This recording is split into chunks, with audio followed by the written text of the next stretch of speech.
Madoka chere mabuja tauya nonhadzo manhoko dzozuva remakumi mairi noina mwedzi uno waNyamavhuvhu.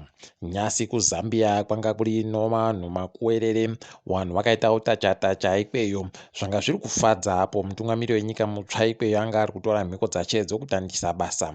WaChamisa naWabiti ndo wega niwo mapata anopikisa muZimbabwe wakadaniwa ikweyo. Wakanzi woyeko maira nokuringitsa zvinenge zvichiitika. Idi waratidza kufara chaiko nokutoti ipapa zviri kureva kuti iye hakainde ichiremayu anoita kuita kuhwada chaiko kuti wagoende koonawo. Tinoemba kuti zvichabatsira mukuisana kwawo noutongi hweudzvanyiriri huri munyika medu. Wamunangagwa wainge wariko pokare wakaenda nozuro wabenhuka nyasi kuZambiako. Manhoko yano wanga wakaunganirwawo pokare nowakuru wehurumende wakati wande wande kunhandare yondege kuHarare ikweyo. Wakuru hurumende wari kuita kuhwehwa rute chaiko mukamwamu mese maita kuzara rute apo pareketiwa noIMF kuti iri kuwapa mari. Kwai paZimbabwe iri kuboya mamirioni mazana mapfumbamwe anomakumi matanhatu noribodzi chaiwo mari yokuAmerica kuti waite zvokuseenzesa zvawanoda. Chatifadza hedu isu nchotokuti mari iyi kwai chikwereti basi kundopuwa zvakaita sokuti vanhu vari kudya profiti.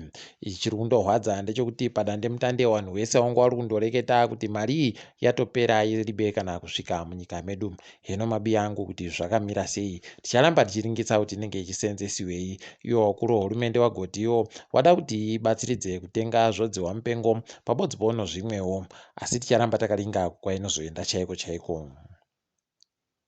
Bato reZANU-PF richiri kundoita zvaragweita manguva yaMugabe zvokuti mapazi ehurumende anonzi aise mari kubato rawo kuti riite zvinhu zvarinenge richida. Ipapa kwai musangano wavo uri kuuya mwedzi wa10 kwai kutomanikidziwa mapazi ehurumende kuti aise mari pabodzipo nokuti makambani wemafoni awape mari yokuenda padande mutande mahara. Enokuti chokwadi chere kana kuti makwai ari kundoreketiwa paribe chiripo, asi isu tikuziva kwedu zvese zvinogona kundoitika munyika medu. Ticharamba takaringa hedu kuti zvinenge zvichiendepi.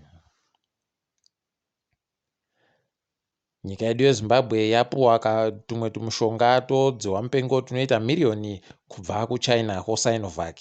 Kumushonga aku kwakatengiwa nehurumende, asi kwai ipapa kwatoisiwa imwe mari inoita mamilioni 40 chaiwo kuti watenge tumwe tumushonga kuti vanhu vese vakwane zvakanaka. Hino kuti zvichapera mushechere kana kuti mariyo waiboyepi tiribe kunyepiwa, asi ndio zvareketiwa navamutuli nxobe izvi. Kuno mumwe mudzimai ari kuita kuhwadziwa kureketa kuno kwai chipatara chose ari Mugabe chakaita kuchinjanisa mwana. Wakamunyepa kuti kwai agozvara mwana mukomana, asi paakazopepura akazonzi azvara mwana musikana. Wakabva watoramba kana kumubata mwanayu, wakati wakumirira kuti zviongororwe kuti mwana wani, kana ari wawo womutora hawo, asi kana asiri wawo wobva wamusiya. Hino mabiya angu kuti zvichamira zvakanaka chere, tinenge takangoringa kuti zvichapera sei. Wajaira kuseenzesa mari yomufoni yekokeshi wakuhwadziwa kureketa kuno nokuti yaingidzira mari dzokuseenzesa dande mutande rawo rekokeshiro. Kwai zvakwidziwa nochikamu 10 kubva muzana chaizvo, idi paakupfiwa chaiko zvokutoti zvaakuhwadza kutumira mariko. Mari yomunyika yomabhondi noti kwai yaramba ichindogwa kuita kunge yagarira nhanzva. Heno kuti ichaperera papi, kwai pamusika yopanze yakutengesiwa nomari inoita $160 kudhora ribodzi rokuAmerica, asi iyo mari yokumusika wavo wanotengesera nayu kwai iri kutengiwa nomadhora ribodzi richitengiwa nomadhora omunyika 50 anomasendi 20 chaiwo. Nyasi kwapuwa mamirioni anokwana 50 noribodzi omari yokuAmerica. Hino kuti wachasvikepi nezvaunenge wachindoita zvinhu. Tahwadziwa nyasi kwapinda nyahwa kwai George Shaya apfa nyasi. Zviri kutohwadza izvi, apfa aribe kana chiro chibodzi zvanga zviri kutohwadza zvakapera kuburika chaiko nokuhwara kwache. Zvanga zviri sibe kuningisika zvizvino. Idi nyika yedu chainokona kuparadza nokumweta mweya wese mumunhu. Nyangwe anenge amboita tusvinu paanozopfapo anenge asara achiribe chinhu. Anga ano makore 40 toramba tichindoti mweya wache uzorore murugare. Marvelous naKamba kwai ari kuuya kuno kotamba mitambo miri iri kuda kutambiwa noSouth Africa kuZimbabwe kumwe. Kwai mitambo iyi yokuti nyika yedu igoenda kumitambo yepasi rese yakakosha, asi ipapa zvikwata zvatorambidza kuti agouya. Zvakanyangaritsa izvi, zviri kutorwadza kunyangwe kuzvifunga. Tiringe hedu dziri kuitika pasi rese. Hakaenda ichirema atora mhiko yache, zvaita kuti vanhu vafare idi. Zvarakidza kuti idi paribe chinokona kuitika kana yawe wapindira. Takundoramba tichivimbawo kuti kamhepo kanondobhurawo nokwedu. MuSouth Africa unoringana zvekuverengewa kwezvinhu nevanhu wati iwo kuvanhu varibe mabasa waingidzira kusvika pazvikamu 34 chaiwo kubva muzana zvavanhu vanokwanisa kusenza mabasa munyika maomo. Idi pakatonyangara.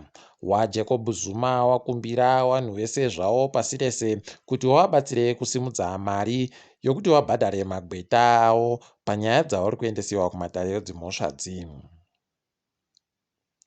Mutungamiri weTanzania kwai aisiwa mwoto nonyaya yekureketa kwache, uko kwagoreketa achituka nokushora wasikana vari kutamba mutambo wenhabvu. Areketa mureketo yakadhakwa, izvo zvaita kuti vanhu vavhunduke kuti kohokonai maiwa kugodando vamwe wakadzibiyawo. WaTaliban vari kuAfghanistan wati wachada kuti vanhu vekuAfghanistan vabude munyika maomo. Wati munhu wese wekuAfghanistan akufanira kuramba andorimo munyika, apa vanhu vekune dzimwe nyikawo vari kuda kubuda havo kwaivapuhwa kusvika kupera kwemwedzi uno kuti vaburike munyikamo. Idi paribe chakamira zvinhu ipapa, ticharamba takaona hedu kuti zvinenge zvichipera sei, asi tiri kuona vamwe vachigochema. Mukahatikidzwa kanyasi kwaita mitambo yowakaremara wanoita maOlimpiki yavo vegani iri kutanda nyasi. Zviri kutofadzawo kuti vekuAfrica kuno vazhinji vari ikweyo vakamirira nyika dzakasiyana-siyana. Ticharamba takaringa kuti vanenge vari kupenya ikweyo mbanani tichigokunyepai. Tiri ipapo zvedu panyasi tabweka. Ndini wenyu Mhanduwe WeNhau.